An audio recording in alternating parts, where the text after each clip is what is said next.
Are these better than the pine greens? What's up, sneaky people? It's your boy FB QCING Gear, and I am back with another legit check guide. And I got to apologize if my voice is sounding kind of raspy. I am feeling pretty under the weather, but because the shock drop happened today, and I'm filming this on the day of the shock drop, I just wanted to get this video out as soon as I possibly can. There is going to be a lot of renewed interest in this shoe, and I want to make sure that I get a legit check guide on what could be a lot of people's sneaker of the year. But with that said, we are going to do a legit check guide on the Jordan 4 SB Navy. I thankfully got my pair for retail, and I have a second pair coming in for retail from the drop today on the sneakers app. So I'm very, very happy, very, very content with these shoes. Definitely one of my favorite Jordan 4s of this year. Do I think that they are a must-have? I'm going to be honest. If you have the pine greens and you have the military blues, probably not. I'll post a picture up on the screen of what all of those shoes look like together. But if you don't have the military blues specifically, they're still a good pickup and prices are low. So before we get into the shoes themselves, remember you can find more pictures of the replica shoe on the Instagram account that's going to pop up on the screen.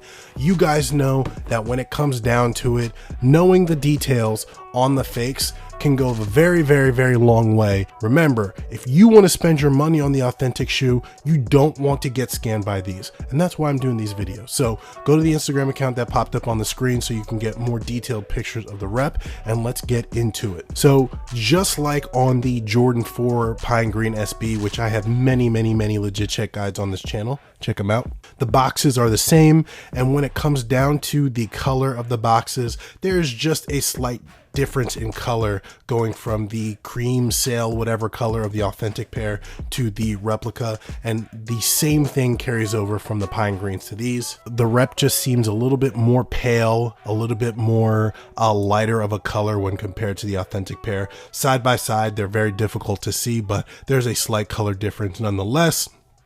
And there's also integrity differences to the box. While the box is still firm, you do see all of these striations on the box for the corrugated cardboard underneath. You can just see it. And while the authentic boxes have it too, it's just not nearly as noticeable. The boxes are constructed a lot better, and you don't see those striations as easily when you shine it up onto the light, especially since these boxes are glossy. But that's the box. It's a plain box. I don't want to talk about the box. Let's just jump straight into the sneakers so I don't have to make this video a 20-minute long yap session. So here we have the shoes side by side, and I'm going to say that they have definitely taken a lot of the lessons that they learned from the pine greens and they applied it to here right off the bat. If you remember the pine greens, they took a lot of time adjusting the shape, adjusting to the rubber accents, because the pine green Jordan 4 SB was the first of its kind. It was the first remastered Jordan 4 where they started doing the new shape, the more accurate shape with the slimmer toe box. And it took a lot of time for the replica manufacturers to catch up. For the longest time, they were just making a green military black Jordan 4, and that's not what these are. So a lot of that early nonsense that took place don't exist here, but there's still some of the things that are carrying over from those reps that are present here. And that just tells me that the replica game is just not going to get these 100%, which is good from a legit checking standpoint. The first thing that I noticed right off the bat is with the pine greens, there was always this issue of replicas being able to match the nubuck, or I should say the suede that wraps around the tongue here. This is not a super furry, soft nubuck. It's supposed to be gritty, and it's supposed to be a little bit rigid because they're made for skating. You're supposed to get traction on the grip tape on the skateboard with this toe and this hairy suede. And the replicas just don't get the color right. And not only do they not get the color right, the feel of the nubuck is completely different. While this is a coarser, kind of grittier nubuck, it's not stiff when I say that, but when you pick up the reps, it is a very, very soft, almost feels like sanded nubuck. This actually, the nubuck feels a little bit more premium than what the authentic pair feels like, but that is not supposed to be the case because they're choosing this nubuck for a reason, right? This shoe has a purpose and it's skateboarding. Now, is that to say that you won't be able to skateboard with the reps? I have no idea, right? I don't skateboard, but it's definitely different. The feel is different. The texture is different.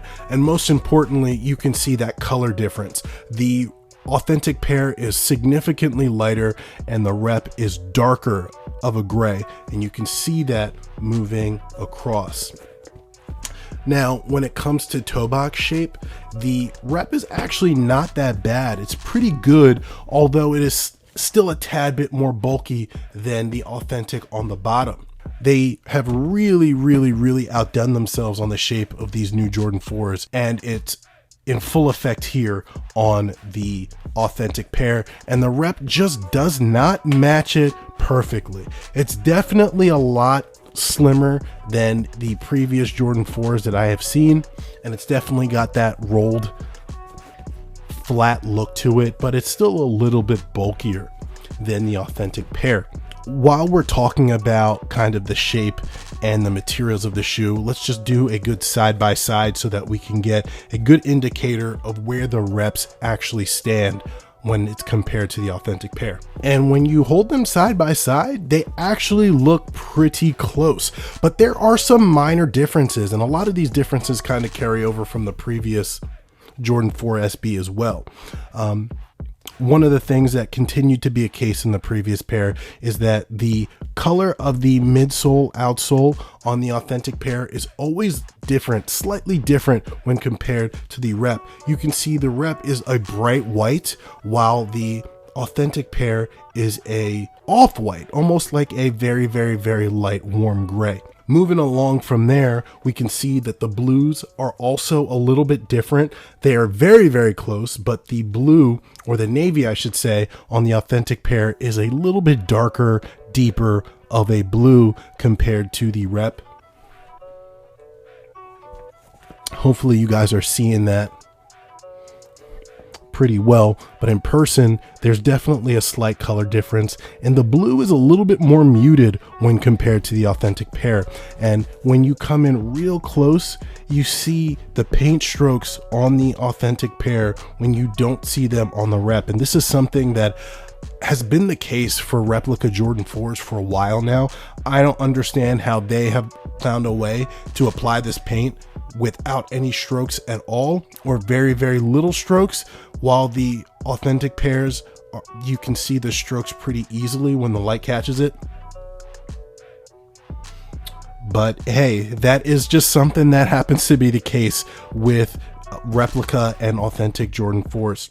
And since we're talking about the outsole and the midsole, let's go take a look at the color of the gum bottoms. This is definitely an area of concern when it came to the previous pair, and it is still an area of concern for this pair too, but it's definitely a lot closer than what I've seen on the pine greens. The pine greens had more of a true gum bottom where they were a little bit brown, and the reps struggled to match that, while these are almost a bright peach colored orange, almost reminiscent of the off-white Jordan 4s, if that makes sense. And while the replica pair is pretty close, it still lacks the vibrant orangish kind of nature of the color on the authentic pair. So definitely something that still holds true. I feel like it's even more apparent on the toe cap there. I'm also seeing a slight difference in color on the reds for the Nike.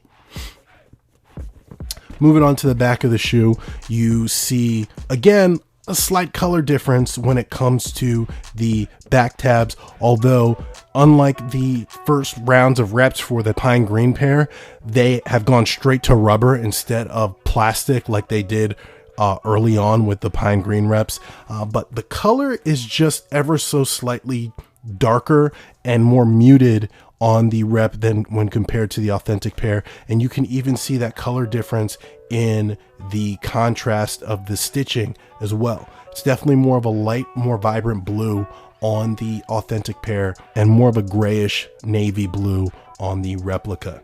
Very small, subtle differences, but they are differences nonetheless. But when you compare the rubbers, they feel the same. You do have a little bit more of a texture. You have a definition difference in these little waffle squares on the replica when compared to the authentic pair. It's definitely more defined on the authentic, and the rep is just not as defined, and those lines around the squares are just not as prominent. These are small things, but it's the small things that allow you to do the legit checking. Moving on to the uppers of the shoe. One thing I will say is that while the leathers look similar, the leather on the rep is definitely more of a traditional Jordan 4 synthetic leather. It's a little bit harder, it's a little bit stiffer, while the authentic pair, they use genuine leather on these and the pine greens, and they're so plush to the touch, and you can kind of see it when I press down without much effort, but when I do it to the rep, it's just not the same reaction at all. And that leather difference actually shows up in the color as well. The authentic pair has almost like a slight blue tint to it, not as aggressive as the military blues, but it's like a slight bluish gray tint, while the white leather on the reps is a bright, vibrant white. So definitely some material differences, and like I said, you can definitely feel it when you're touching it. It's a thicker, stiffer leather. Think 2019 fire red 4s, think military blue 4s, that kind of leather. That's what these reps feel like, while the authentic pair is just so much more plush. But moving on from there, we have the kind of final thing that we're looking at here, which is the tongue tag. You can see that there is definitely texture differences on the satin tongue tag on the rep. You see these striations that I'm assuming is coming from the stitching. It's almost like this tag is just pulled too tightly, and you can see all of the lines coming through. It's causing like a checkerboard pattern on the tag on the tongue, while the authentic pair is just flat and more uniform. And I can definitely see a slight color difference too when comparing the red of the Jumpman on the tongue tag compared to the rep. It's a lot more vibrant, it looks like, on the rep, and it also seems to be that there's some bleed going onto the satin tongue tag there too. It's very, very slight, but this looks almost pink when compared to the authentic pair. But outside of that, it's all just minor differences and more of the same. When comparing the accents, like the netting, like the lace hole holders here, definitely a lighter blue on the rep when compared to the authentic pair. Same thing kind of goes for the rubber here. While it's definitely feels like the same material for sure, you have slight color differences. Again, a lighter blue on the rep for this. What do we call these? The lace net wing holder things, whatever the fuck they are. Definitely a little bit more vibrant, and you've got more of that darker navy blue on the authentic pair. So overall, the differences that I can mention is you've got material differences, you've got some color differences, you've got some overall feel differences, and that happens to be the name of the game. I'm going through a lot of the same stuff that I went through on the original pine greens, and a lot of it has not been addressed for the most part, and it carries over here. But side by side, they definitely look very close. but once you dig into the details, the shoes are different and they do have some differences. So that's just something you got to pay attention to. And I think another, and probably one more thing that I would point to is that one of the things that replicas struggle with when it comes to the Jordan 4s is this area right here. For whatever reason, Nike can make this area small and compact, and replicas either make it way too small or way too big. And I feel like we got a little bit of that going on right here. Big difference? No, but I guarantee that if I counted the squares across and the squares up, there would be more in both directions on the replica than compared to the authentic pair. So, and that's pretty much wrapping up my video. Like I said, I apologize. I am not feeling well, and you can probably hear it in my voice. I will be doing more videos of these. In the next videos, I will be using my second retail pair that will be coming in from the sneakers drop today. And in that video as well, I will do things like the blacklight test, and maybe I'll do a little bit more of a deeper dive, but I wanted to make this video as short as I possibly could, and even now it's running a little bit longer than I wanted it to. But with that said, guys, remember, you can see more pictures of the rep on the Instagram account that's going to pop up on the screen. The details matter. I hit a couple of really quick points in the video, but that shouldn't stop you from continuing your research, because there's nothing worse than not getting what you want for your money. So with that said, guys, lots of good stuff in the pipeline, guys, and stay tuned. With that said, I'll see you in the next one. Peace.